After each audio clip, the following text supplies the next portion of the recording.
What's up, guys, and welcome to all of you new faces over here from being familiar faces on Work to Game. Brian and I mentioned this channel for the first, big public time today, and a ton of you just showed up, so welcome.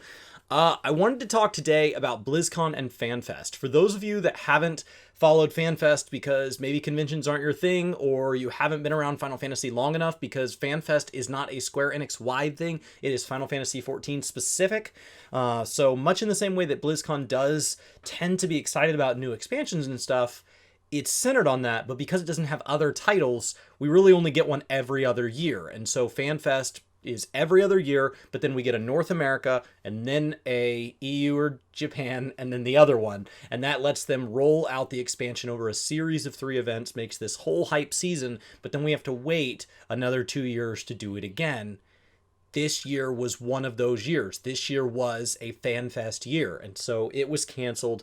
But for anybody that wasn't around last time, the digital ticket was free. Now, the digital ticket didn't come with the mount, so then the mount had to go into the store, as opposed to historically where anybody who paid for a ticket would get a copy of kind of the digital rewards for going. But to attend digitally was free. Now, BlizzCon is very different. You pay for a ticket, even a digital one, but then that digital one comes with rewards. And this time, it looks like they are actually saying, you know what, we're leaving a lot of people out in the rain. We're just going to make it free. J. Allen Brack I saw this on PC Gamer, said that February's online show will be free to watch and engage in. So it will work kind of like the virtual ticket, which in the past just hovered, I think it was like that $40 price point. So they're a lot less than the physical tickets, but you also get less. You don't get the box, you just get the digital rewards. But it will be a BlizzCon early next year. I assume that seems like around the same timeline as FanFest. That feels like that's going to be the season. So historically, it's kind of that October, November, end of year here in North America for convention season. If you're a fan of either of these 2 big games, but now that has been pushed out. And in February, we'll be doing both those things in a very digital fashion. On one hand, it's a bummer not to get together as a community. I think that there's an aspect of these conventions that has nothing to do with them, right? They made a game and then a community formed around it. And that community, it's a chance for people to get together and meet. The guys that I go out and meet, there's a big group of us that go out to BlizzCon and we meet up, and many of them don't play Blizzard games anymore. They may not buy a BlizzCon ticket. We'll just all kind of stay in a similar area, and then we can meet up for dinner, we can meet up for lunch, we can hang out, and it's this chance to come together as a community that, yes, it may have started in one of their games, right? It may have started in World of Warcraft or wherever, but now it's turned into something very different. And Final Fantasy can be that. FanFest can be a place where there were a number of people when we were out there last time who didn't get a ticket and they went anyway. And we were hoping that this time that would still be the case. So Brian and I's intention was to be out there regardless. When they first, we knew years back, it's like, well, if we don't get a ticket, we'll just go anyway. And so it's a great time for the community, and that just won't be the same if we do this digitally. It won't. There is no way to replicate that. And that's a bummer. That's just a nature of 2020. That's just a nature of what we got here. But as far as the digital event goes, I think this gives them a little bit of time to kind of polish things off. And hopefully it's kind of like the Apple event, where by moving it from being live and on stage to being in a recorded format, hopefully we can move to that very like Nintendo Treehouse level of polish. And we get some really polished stuff. Hopefully there's also a mix of live panels where maybe they can take top questions from Twitter or a forum or Reddit or live comments or whatever, and moderators can kind of feed them Q&As. But it would be really, really cool to have like a high level of polish on like the things that would historically have been kind of a rehearsed announcement. When they are rehearsed, they're not perfect. And that's how you end up with don't you have phones type comments, is when you have people who don't public speak as their primary job in a live format, things can come out the wrong way. And so hopefully this is a chance for them to really make sure that everything's being said exactly the way they want. When you talk about Final Fantasy FanFest, when they happen to be in the US and the translators there, it's very different than people who like different than live letters where we're going through a live translation in a Discord, which is wonderful. And it's amazing the community can offer that, but it's not the same as when they have their translator there. like they have in the past. And so hopefully this is that level of polish and we can be excited about this. From the Final Fantasy side of things, I think it'll be hard because they'll be trying to cram 3 events into one. So I think that's why we've heard a couple of dates thrown around. So it wouldn't be shocking to see them spread the announcement out over a couple of it. But I think there will probably be one core digital fan fest that will handle most of the hype around the expansion we'll get next year, because Final Fantasy and WoW are opposite years when they get expansions. So I was just excited about this. I was excited that BlizzCon tickets will be free for everybody. If you've never seen their virtual ticket, it gives you all sorts of access. So I don't know how that's going to work, if they're going to spin up multiple Twitch channels or if they're just going to give everybody a free ticket. But it's exciting. I assume there will be rewards and they'll probably just sell those separate now.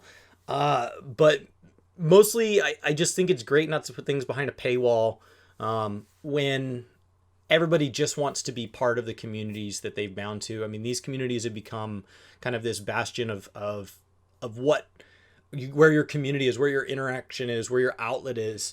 It's really hard to get to hang out with people in person this year.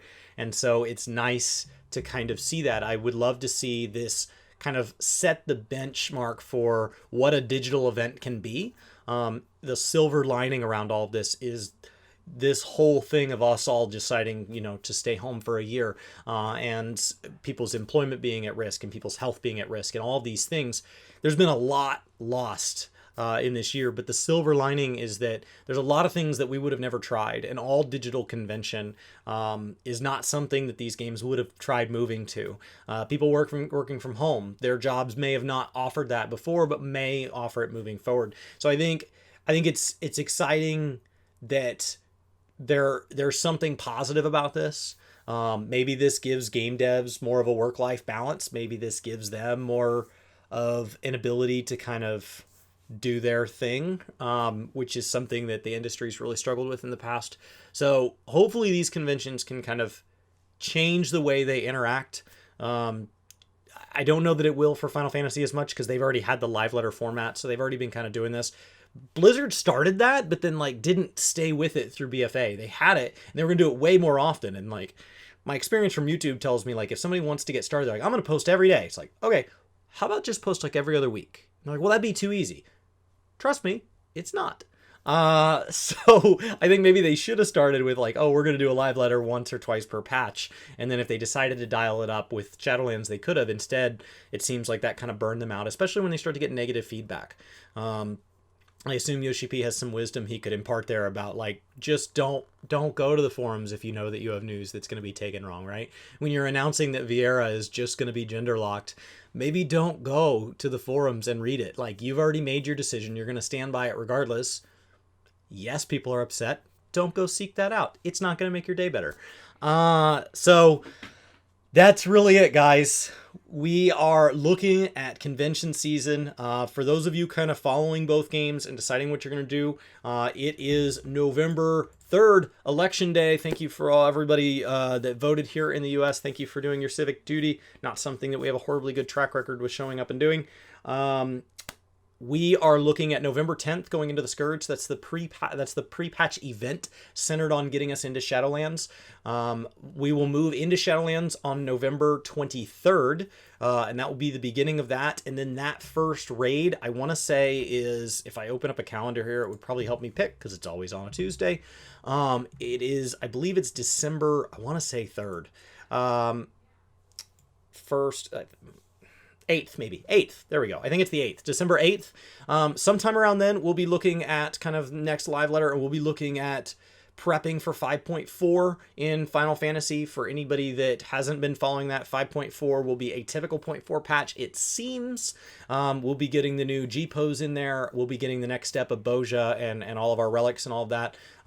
Nothing too shocking about 5.4 yet. It's just a normal, heavy, exciting patch, which they 0.4s are great patches. It just doesn't seem like there's anything here that separates it from previous 0.4 patches. And then we'll move into early next year, and everything's off the table as far as how these games are going to respond to their schedule. How does Final Fantasy get us from there to the expansion without making 0.5 stall out? Do they... I don't know, because we don't know how delayed the expansion is as a result of all of this. Meanwhile, December 10th, we have Cyberpunk going live.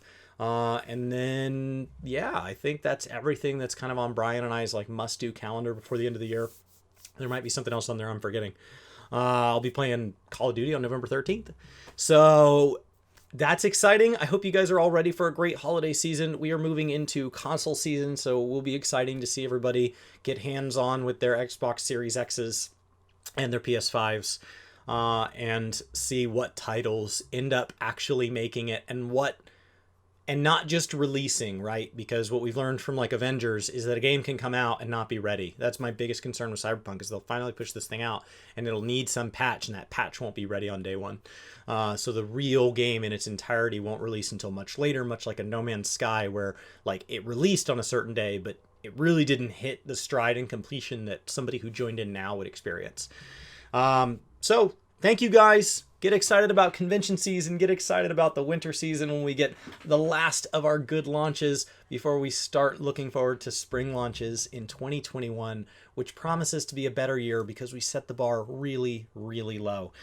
This was mostly focused on convention news and just kind of getting excited about the fact that if you guys want to attend these events, if you've never attended them in the past, they will be digital. You'll be able to do it easier than ever before, and I recommend you at least pop in from time to time and see it. If they're anything like past digital, there will be some form of VOD system, whether that's powered by Twitch or they're on the launcher or however they decide to do this stuff.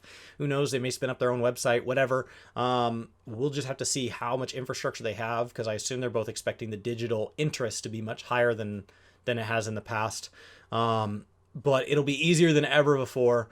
And then it was just me talking about gaming, kinda. So welcome to the channel. That's really what this is here. Is it's just me getting to talk to you guys about gaming and anything around gaming. Yeah. Thanks. Have a great day.